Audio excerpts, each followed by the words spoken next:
మా రక్త మాంసాలు, మా కన్నీటి కష్టాల పునాదుల మీద మీ అందమైన భవంతులు నిర్మించుకున్నారు. ఇది యథార్థం, ఇది యథార్థం. దీనికి కూడా కొన్ని ఆధారాలు ఉన్నాయి, కొన్ని ఆధారాలు ఉన్నాయి. మీరు ఒక్క మాట గుండెల మీద చేసుకొని చెప్పండి. ఈ మధ్య కాలంలో వీర మహిళలకి పదవీ కాలం కేవలం వాళ్ళకు మాత్రమే ఎందుకు పొడిగించారు?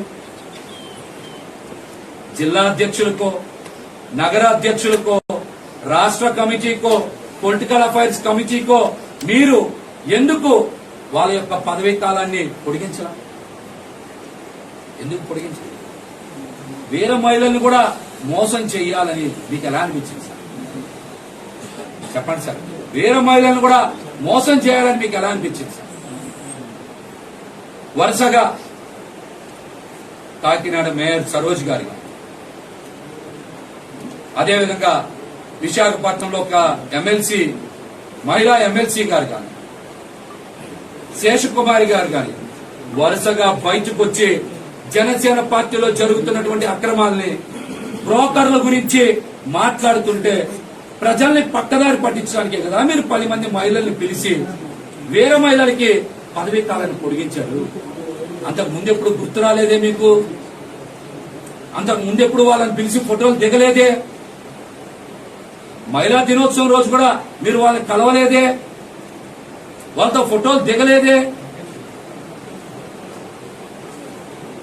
మొన్న చాలా మంది మహిళా నాయకులు బయటకు వచ్చి జనసేన పార్టీ మీద వరుసగా విమర్శలు చేస్తున్నారు కదా సార్. మీరు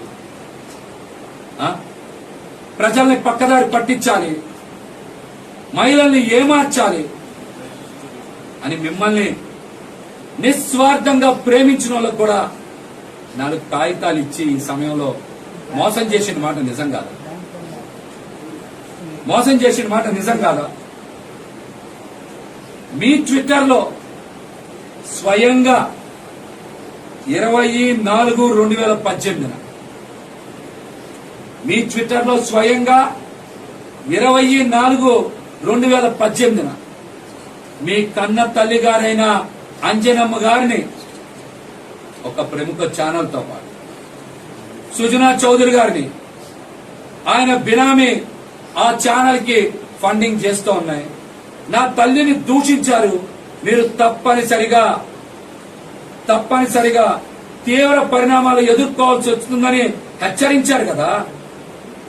అటువంటి వ్యక్తికి, మీ తల్లి గారిని దూషించినటువంటి వ్యక్తికి మీరు టికెట్ ఇప్పించి ఆయన గెలుపులో భాగస్వామ్యం అవుతామని మీరు హామీ ఇచ్చారంటే మిమ్మల్ని ఏమనుకోవాలి? మిమ్మల్ని ఏ విధంగా చూడాలి? మిమ్మల్ని ఏ విధంగా చూడాలి? కన్న తల్లిని విమర్శించి పచ్చ నోట్లు పడేస్తే, పచ్చ నోట్ల కట్టలు పడేస్తే అన్ని మర్చిపోతారా? అన్ని మర్చిపోతారా? మీరు కూడా చెప్పుకోవాల్సి వస్తుంది దీనికి సమాధానం. ఈ అంశానికి కూడా మీరు సమాధానం చెప్పుకోవాల్సి వస్తుంది.